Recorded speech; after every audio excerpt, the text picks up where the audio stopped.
et puis la période des indépendances, la période des coups d'État, le retour au multipartisme et à l'organisation des élections pluralistes au Burundi. On va vous rappeler les causes ou les facteurs, tant internes qu'externes, qui ont contribué pour que cette période de retour au multipartisme puisse venir. Nous allons parler de la crise de 1993 et ses conséquences. Nous allons parler du cadre légal des élections au Burundi, vous présenter la cartographie électorale et enfin parler de l'accréditation nationale et le déploiement des observateurs sur terrain. Alors, comme je viens de le dire en guise d'introduction, avant la colonisation, le Burundi était une monarchie de droit divin. Le pouvoir se transmettait de père en fils et de génération en génération. La légende dit que le roi naissait avec des semences dans la main. Il y a 3 versions qui sont émises sur l'origine du premier roi burundais. La première version dit que le roi est tombé du ciel, ce qui est invraisemblable, c'était la croyance de l'époque. La deuxième version, le roi qui serait venu du Rwanda. La troisième version, le roi venu du Bouha en Tanzanie. Alors, parmi les 3 versions, la plus plausible est celle du Bouha. Et pour preuve, d'abord, c'est l'itinéraire d'Olmuganuro, fête de Semaï, qui passait par Ingoma dans le Kumoso. L'autre aspect, c'est la résidence, une des résidences, puisque le premier roi du Burundi n'a pas habité à même endroit. C'est l'habitation du premier roi, Ntare Rushatsi Chambaranama. Les investigations, les recherches historiques disent qu'il aurait vécu à Gashinyira. S'ils connaissent Gashinyira, c'est à Rubanga, dans la commune de Matana, province Bururi, qui est Burunga actuelle. D'ailleurs, l'origine de l'appellation de l'actuelle province de Burunga vient de là. Pour les Burundais, ils comprennent ce que je dis. On parle de Burundi Burunga. 4 grands noms dynastiques à retenir. Le Burundi a connu ce qu'on appelle la dynastie Ganois. Parmi ces 4 grands noms dynastiques, il y a le nom de Ntare. Et les gens qui descendaient de son nom s'appelaient Abatare. Il y a Mwezi. Son règne, son cycle, c'était Abezi. Il y a Mutaga. C'était Abataga. Et Mwambutsa, Abambutsa. Parmi tous les rois qui ont régné, il y a 3 grands noms des rois qui ont le plus marqué l'histoire du Burundi. Le premier grand nom, c'est le nom de Ntare Rushatsi Chambaranama, premier roi du Burundi et qui est le fondateur du royaume du Burundi. À l'époque, il y avait des roitelets et qui avaient des chefs. Alors, c'est ce roi-là qui a fait l'unification de tous ces roitelets et qui a créé le royaume du Burundi de l'époque, mais comprenez que la superficie n'était pas l'actuelle superficie. Ça se limitait aux régions de Gitega, Muramvya et ce qu'on appelle le Mugamba actuellement. D'autres régions ont été conquises après. L'autre grand nom des rois qui ont retenu beaucoup plus l'histoire du Burundi, c'est Ntare Rugamba. Lui, il est beaucoup plus connu pour avoir grandi le territoire du Burundi. C'est le roi conquérant. Il y a aussi Mwezi Gisabo. Lui, il est beaucoup plus connu pour la résistance aux colonisateurs, surtout allemands. L'histoire retiendra de lui le traité de Kiganda de 1903. Alors, dans la recherche, il y a aussi plusieurs versions sur le début de la monarchie burundaise. La première version pense que le royaume du Burundi commence avec le 15e siècle. La deuxième version parle du 17e siècle. Mais si on essaie de croiser les sources, la version la plus plausible est la deuxième version, à voir le dernier nom dynastique d'Ona Saint, Lise et Charles de 1966. Si nous faisons une rétrospection avec un cycle de 4 rois, la grande probabilité tombe sur le XVIIe siècle, autour des années 1600. La moyenne, puisqu'à l'époque, les rois étaient intronisés jeunes, s'il n'y a pas d'accident au parcours, la moyenne tourne autour de 25 ans par règne. Alors, pendant la colonisation, le Burundi a connu la colonisation allemande depuis la conférence de Berlin jusqu'à la fin de la Première Guerre mondiale. Après la Première Guerre mondiale, le Burundi a été successivement sous mandat belge à l'époque de la Société des Nations et sous tutelle belge à l'époque de l'Organisation des Nations Unies, ONU. Alors, qu'est-ce qui s'est passé après la colonisation? D'abord, je vous présenterai succinctement la période dite des indépendances, autour des années 1960 en Afrique en général. Lors de la quête de l'indépendance, il y a eu deux grands courants de revendication. Le premier grand courant, c'était indépendance immédiate, incarnée par le prince Louis Rwagasore, fils aîné du roi Mwambutsa, Bangui Chenge.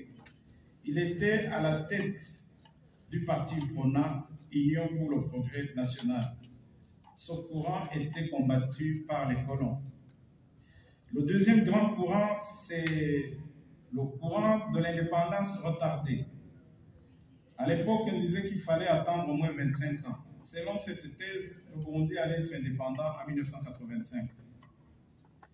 À la tête de ce courant, c'était les partis politiques dits du Front commun, dont le principal parti était le Parti démocrate chrétien PDC.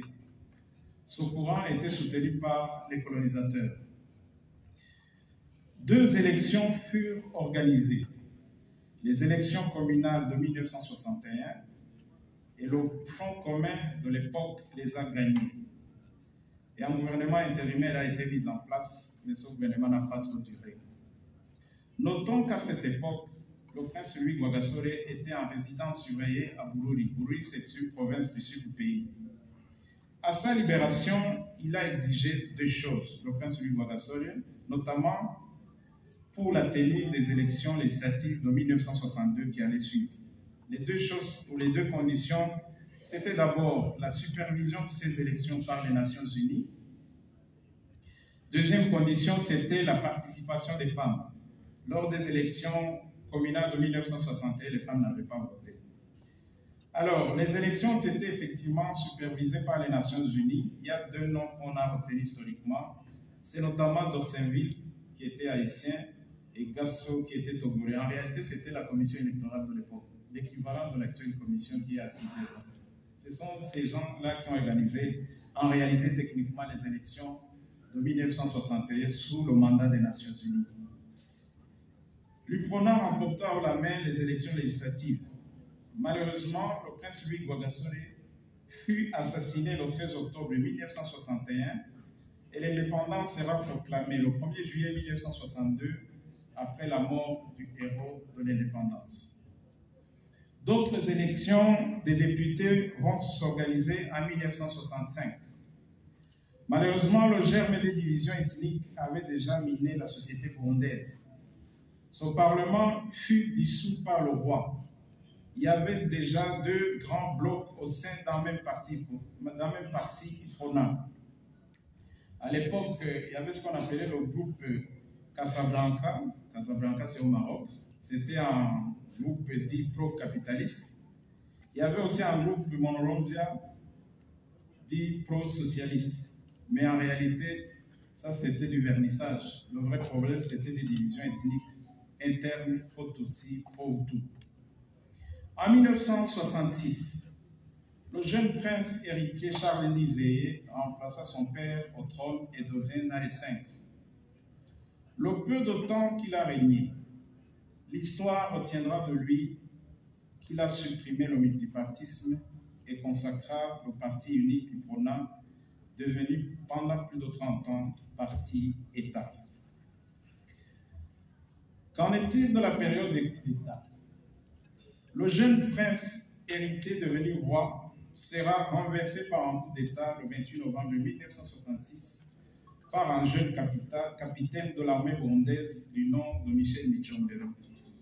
La monarchie fut abolie et la République proclamée. Depuis lors, le Burundi connaîtra du 28 novembre 1961 à juin 1993 une période de succession de 3 coups d'État, tous les 10 ans, sans organisation d'élections pluralistes. On connaîtra la première république du capitaine Michel Micombero de 1966 à 1976, la deuxième république du colonel Jean-Baptiste Bagaza de 1976 à 1987, la troisième république sous le major Pierre Buyoya de 1987 à 1993. Durant cette période, le changement de régime correspondait au changement de la République au Burundi, alors qu'ailleurs on parle de changement de la République quand il y a changement de constitution. Avec alors le retour du multipartisme au Burundi et de l'organisation des élections pluralistes, l'on pourrait rappeler 2 événements majeurs qui furent les déclencheurs du retour du multipartisme au Burundi. Au niveau interne, c'est la lettre ouverte de 1988 d'un groupe d'intellectuels burundais au président de l'époque, le major Pierre Buyoya. Au niveau externe, c'était le courant de la bonne.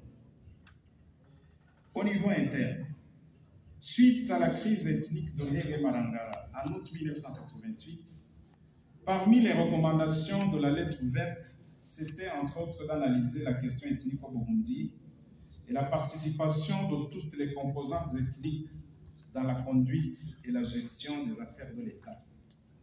Certaines mesures salutaires furent prises, dont la mise en place d'un gouvernement dit d'unité nationale, président Buyoya Tutsi, avec un premier ministre Hutu, Adrien Sibomana. La mise en place d'une commission nationale chargée d'étudier la question de l'unité nationale.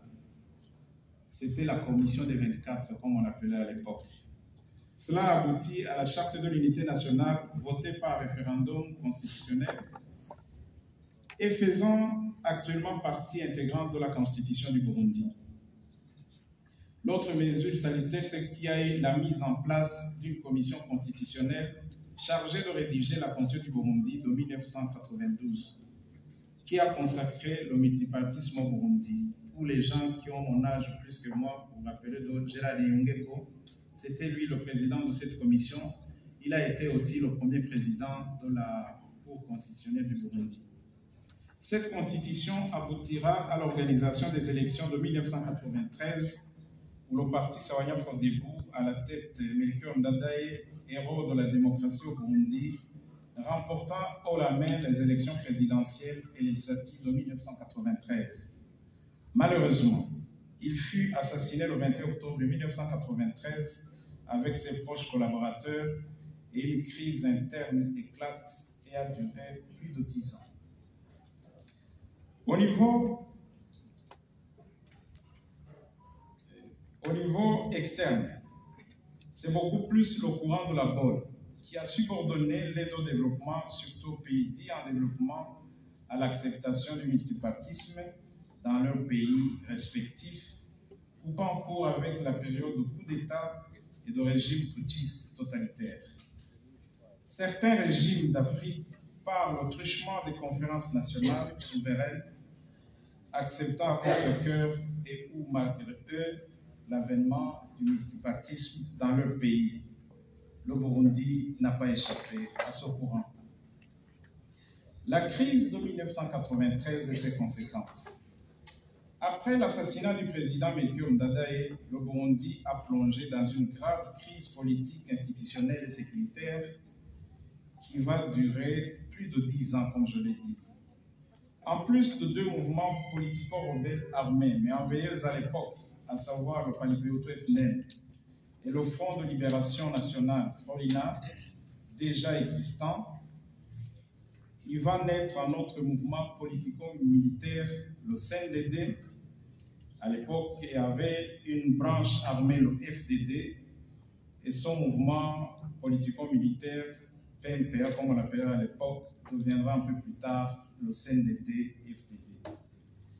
Durant cette période, le Burundi va connaître une instabilité politico-institutionnelle puisqu'il n'y a plus de constitution. Je pourrais vous rappeler quelques moments du Burundi, ce n'est qu'un petit rappel. Le Burundi sera gouverné avec des textes taillés sur mesure pour l'intérêt de la cause. 1994, Kigobe Kajagan Novotel. C'était un compromis politique, devenu compromission, mettant en place son excellence président Cyprien Adiamira comme président.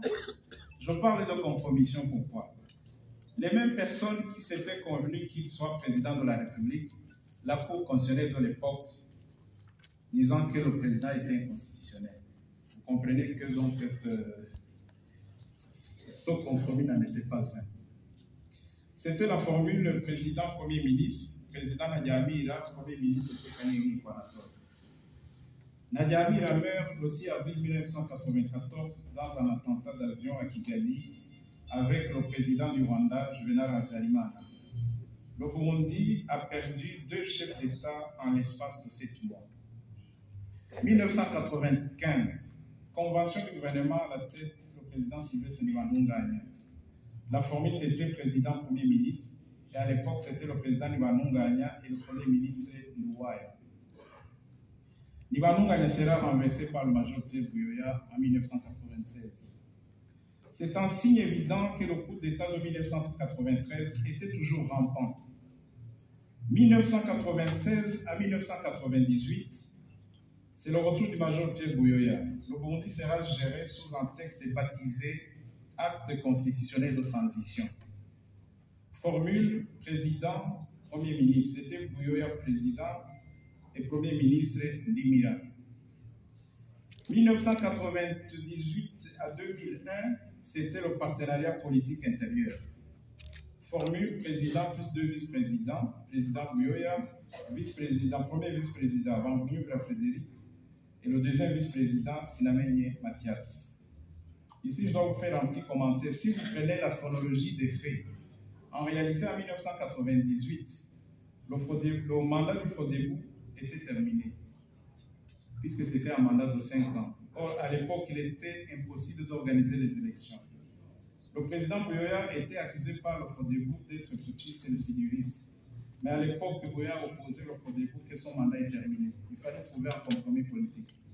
Ils ont trouvé une formule de partenariat politique intérieur. C'était pour la première fois où l'exécutif négociait avec un parlement. Ça fait partie de notre histoire politique, vous devez le savoir. Alors la formule c'était président et 2 vice-présidents. Bon, ce qu'on peut saluer de ce partenariat, c'est qu'il y a quand même début des négociations à Arusha. Alors en 2000, il y a une signature de l'accord pour la paix et la réconciliation au Burundi. Malheureusement, ça a été un accord dit de paix sans cesser le feu. Alors de 2001 à 2004, nous avons été gérés par ce qu'on a appelé constitution intérimaire avec une transition coupée en 2 parties. La première partie à la tête, le major Buyoya encore. La deuxième partie, son vice-président, Domitien Daïzé, devenu président lors de la deuxième partie de la transition. Cette transition sera couronnée par l'accord technique des forces et l'accord global de cessez-le-feu entre le gouvernement du Burundi et le principal mouvement politique armé, le CNDD-FDD, devenu parti politique. Le CNDD-FDD va entrer dans les institutions du pays. La formule, c'était président, vice-président, et il y a un poste qui a été créé à l'époque de ministre d'État chargé de la bonne gouvernance. Et la formule devient président Daïzé Domitien, vice-président Kadege Alphonse, mais durant cette période, Kadege a été remplacé par Ngenzewolo Frédéric. Et puis Moulouziza Pierre, devenu président de la République de 2005 à 2020. À l'époque, Moulouziza, il était ministre chargé de la bonne gouvernance. 2005. Élection générale au Burundi, précédée par un référendum constitutionnel de 2005. Le parti CNDD-FDD remporta haut la main les élections présidentielles, législatives et communales. Depuis lors, les élections au Burundi s'organisent d'une manière régulière. L'on citerait les élections de 2010, de 2015, le référendum constitutionnel de 2018 et et les élections de 2020. Le 13 mai 2015, un coup d'État avorté a eu lieu suite à des polémiques d'interprétation des dispositions constitutionnelles relatives au mandat présidentiel. Les élections de 2015 ont eu lieu sur un fond de tension politique et d'insécurité. Maintenant, alors, ce sont les élections de 2025, d'où l'objet de votre présence ici. Avec quel cadre électoral nous travaillons pour ces élections de 2025? Comme je vous l'ai dit, nous travaillons avec la Constitution de 2018. Nous travaillons avec le Code électoral de 2023. Nous travaillons avec la loi communale de 2023, le nouveau découpage administratif. Nous avons quitté 18 provinces à 5, 119 communes à 42. Et il y a aussi la mise en place de la commission. Bien sûr, avant la mise en place de la commission, il y a le décret portant mission fonctionnement de la commission électorale. Alors, si la technique nous le permet, je voudrais un peu vous montrer la cartographie électorale et vous montrer maintenant le nouveau découpage du Burundi. Voilà les grandes provinces, les 5 grandes provinces qu'on a. Je vous le montre comme ça, vous pouvez vous départager dans vos missions d'observation. Un groupe est allé à Burunga, c'est au sud, l'autre à Bujumbura, c'est le nord-ouest, Butanyere au nord, Gitega au centre, et puis Urumuza. Gitega, maintenant, c'est la capitale politique, Bujumbura, c'est la capitale économique.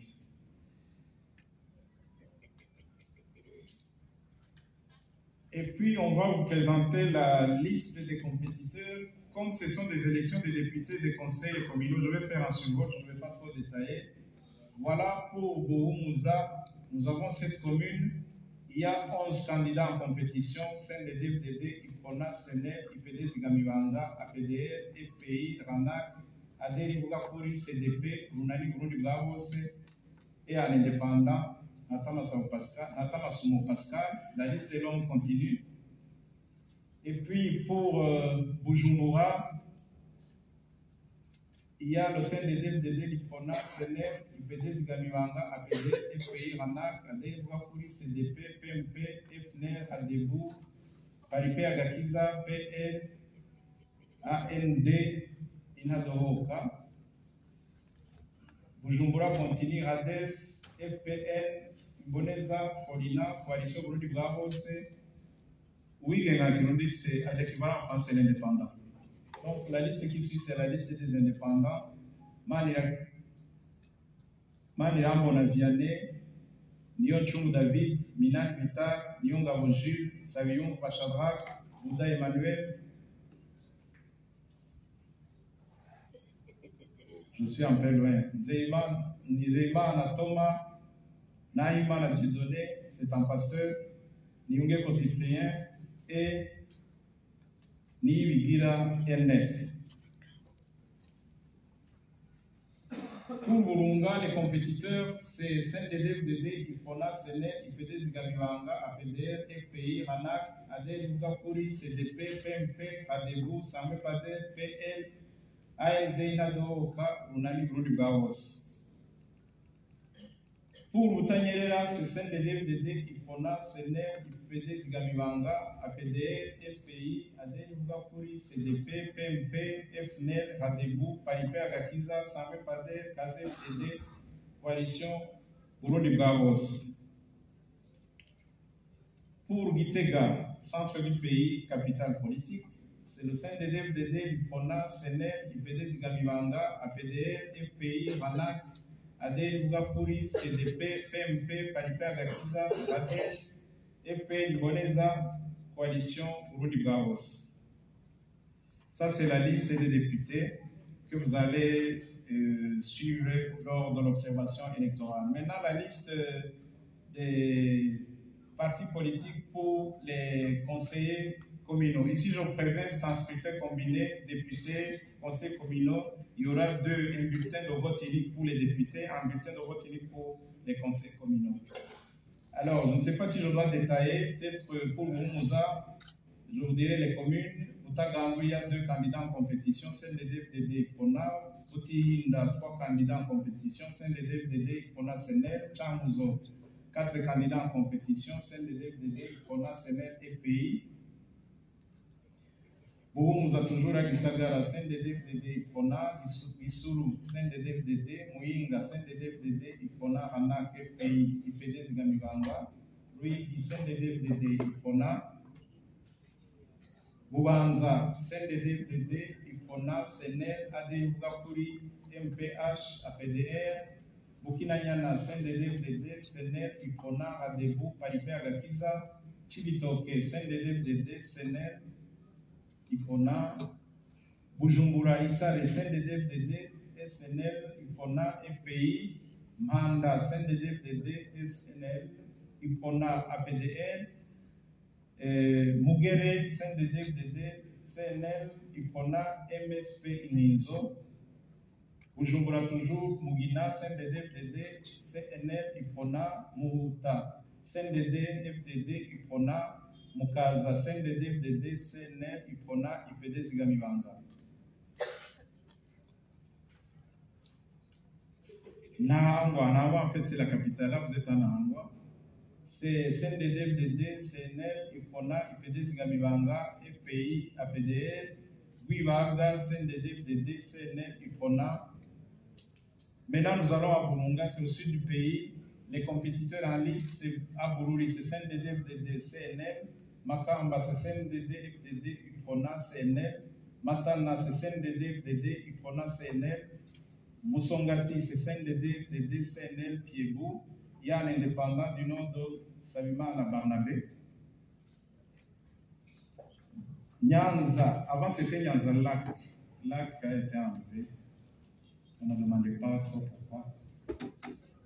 CNDD-FDD, Ipona, CNL, KZFDD, Rumongue, CNDD-FDD, Ipona, CNL, Eradebo, Lutana, CNDD-FDD, Ipona, CNL, Boussoni, c'est au nord du pays, dans la province de Boutanyerera. En fait, Boutanyerera, c'était la chefferie gérée par le prince Louis Bagassore. C'était, je pense, dans la commune de Mouanga. La chefferie s'appelait chefferie Boutanyerera. C'est Boussoni, c'est CNDD-FDD, Ipona, CNL. Kayanza, c'est CNDD-FDD, Ipona, FNL, CNL. Kiremba, CNDD-FDD, Ipona, CNL. Kirundo, CNDD-FDD, Ipona, CNL. Boutanyerera toujours, Amatongo, CNDD-FDD, Ipona, CNL. Mutanga, CNDD-FDD, Ipona, CNL. Ngozi, CNDD-FDD, Ipona, CNL. Tangara, CNDD-FDD, Ipona, CNL. Il y a aussi un indépendant du nom de Laïchimier Viateur. Gitega, Bugendana, CNDD-FDD, Ipona, Paipé Agakiza. Gishubi, CNDD-FDD, Ipona. Gitega, CNDD-FDD, Ipona, CNL, Piebou, MSP, Inzo. Karusi, CNDD-FDD, Ipona, CNL, CNDD-FDD, Akiganda, Ipona, Eradebou. Il y a aussi un indépendant du nom de Mathieu Katiaabga. Muramja, CNDD-FDD, Ipona, CNL, ADR. Mwaro, CNDD-FDD, Ipona, CNL. Nyabihanga, CNDD-FDD, Ipona. Chombo, CNDD-FDD, Ipona, CNL. Et voilà la synthèse au niveau des députés, comme je l'ai dit dans l'introduction. Burumuza aura 16 sièges, Bubanza 23 sièges, Burunga 17 sièges, Boutanyerera 23 sièges, Gitega 21 sièges, total 100 députés avant la cooptation. Ici, il y a des gens qui sont cooptés de droit et de fait, c'est 3 députés de la communauté Batois. Dans notre constitution, c'est dit au moins 100 députés, puisque si le résultat brut des élections ne reflète pas les équilibres constitutionnels consacrés dans la Constitution, à savoir 60% des Hutus et 40% de femmes, et au moins 40% de Tutsis et au moins 30% de femmes, nous passons automatiquement à la cooptation pour résolver les déséquilibres. C'est pourquoi on ne se prononce pas encore sur le nombre de personnes à coopter. Ça dépendra des résultats bruts des élections. Et pour les sénateurs, c'est 2 députés par Ces deux sénateurs par province, et les listes sont séparées, liste Hutu, liste Tutsi. Alors, Bourumouza c'est 2, Bujumbura c'est 2, Burunga c'est 2, Butanyerera c'est 2, Kitega c'est 2, au total c'est 10, avec la cooptation de 3 par 3 c'est 13. On aura un Sénat de 13 sénateurs. Alors, je voudrais qu'on passe au répertoire national des centres et bureaux de vote. C'est peut-être la matière qui vous intéresse le plus pour savoir où vous allez faire l'observation électorale. Je vais faire la synthèse. Dans la province de Bourumouza, c'est à l'est du pays. Il y a, dans Boutaganzou, il y a 114 communes. Ce tableau intéresse aussi les corps de défense et de sécurité publique pour déployer les forces de l'ordre pour la protection, la sécurisation des élections. Nous avons 114 bureaux de vote. Je me passe le nombre des électeurs pour ne pas vous fatiguer. Boutila, c'est 452, Tchamouzo, c'est 118, Gisagara, c'est 281, Gissoul, c'est 332, Moyinga, 504, Ruigi, 212. Au total, 2053 bureaux de vote avec une population électrice de 877 380. Vous pouvez vous-même voir à peu près les effectifs de nombre de bureaux de vote que vous pouvez produire. Bujumbura, Bubanza, c'est 297 bureaux de vote. Bukinanyana, 316 bureaux de vote. Chibitoke, 271. Issale, 191. Nhanda, 401. Mugere, c'est la plus grande, 625. Mugina, 252. Mouta, 163. Mukaza, 324. Nhambwa, 1128. Et le total est Guivaga, 145 total, 4113 bureaux de vote. Ça vous donne l'idée du nombre de bureaux de vote à couvrir avec une population électrice de 1 815 618. On continue. Avec la province de Burunga, c'est au sud du pays. Bururi, c'est 237 bureaux de vote. Makamba, 437. Matana, 260. Moussongati, 351. Nyanza, 414. Rumongue, 524. Lutana, 257. Au total, 2480 bureaux de vote avec une population électrice de 1 20 579 personnes. Boutanyerera, au nord du pays, Boussoni, 378 bureaux de vote, Kayanza, 386, Kilemba, 309, Kilundo, 506, Matongo, 312, Muhanga, 264, Ngozi, 374, Tangara, 299, total 2828 bureaux de vote, avec une population électrice de 1 197 666. Gitega toujours, Bougendana, 257, bureau de vote, Gitega 294, Gitega 619, Karosi 396, Kiganda 180, Muranda 203, Naro 194, Yabihanga 212, Chombo 274, au total 2629 bureaux de vote avec une population électrice de 1 087 734.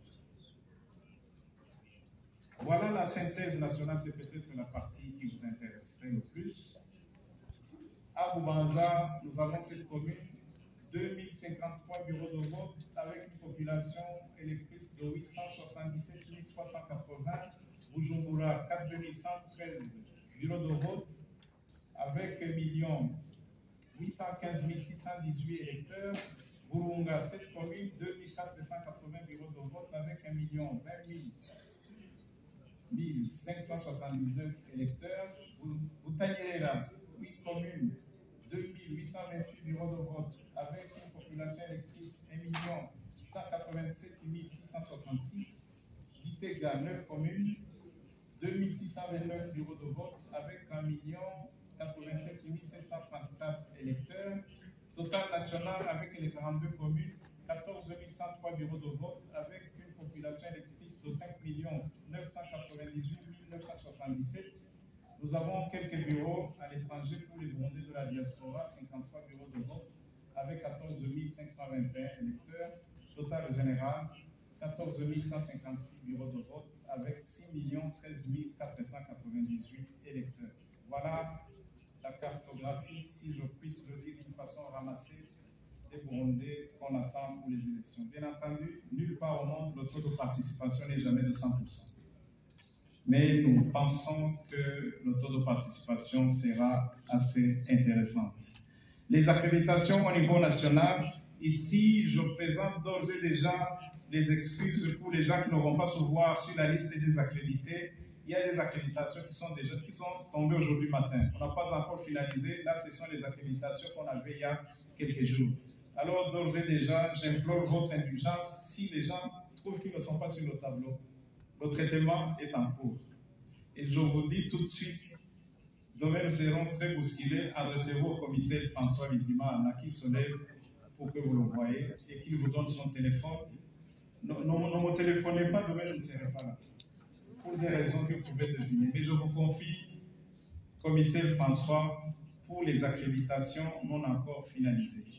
Alors, au niveau des mandataires des partis politiques, nous avons Frolina, Iprona, CNL, Sangwe Pader, APD, même les chiffres ici sont glissants. C'était les chiffres sur lesquels on a travaillé, mais les demandes continuent.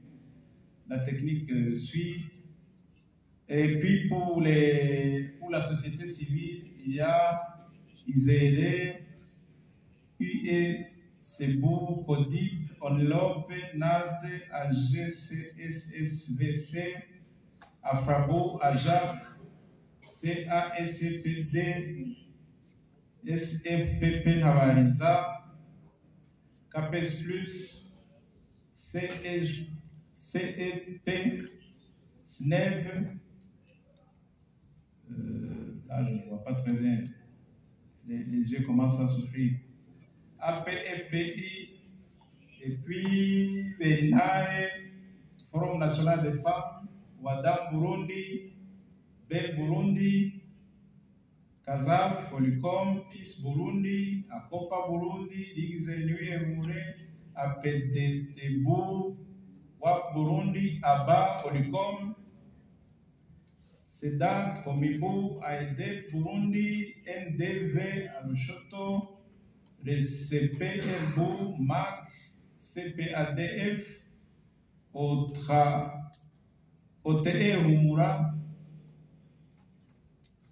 Alors, au niveau externe, les observateurs internationaux accrédités, il y a une nouvelle perspective suisse, Human Virtues, ambassade de Chine, ambassade du Kenya, Union africaine, CRGL, ambassade d'Afrique du Sud, ROGEAC, Afrique Espérance, Consortium panafricain pour la paix, ambassade de la Fédération de Russie. Il y a aussi une délégation qui va arriver demain, si rien ne change. Alors, voilà d'une façon un peu ramassée, on ne peut pas tout dire. Je vous dirais qu'au moment où nous parlons, on est en train de faire le déploiement du matériel électoral lourd et sensible sur les bureaux de vote. Et puis l'observation électorale est libre. On ne va pas vous dire, vous allez vous composer de telle ou telle autre sorte, mais comme vous le savez, le principe général d'une observation électorale, essayez de couvrir le maximum possible de bureaux de vote, à défaut de couvrir tous les bureaux.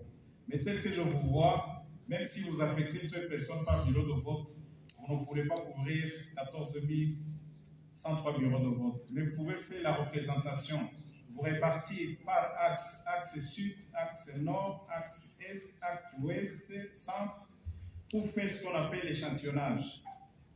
Alors, nous sommes dans la démocratie, on ne vous impose rien, on vous présente la situation de terrain, vous allez vous convenir sur vos modes de déploiement. Tout ce que nous allons faire, nous allons respecter vos choix et vous encadrer dans la mesure du possible. Voilà, mesdames et messieurs, l'objet de la présentation, c'était de vous briefer sur comment les organisations des élections sont, la préparation des élections est organisée au Burundi. Je vous remercie pour votre aimable attention.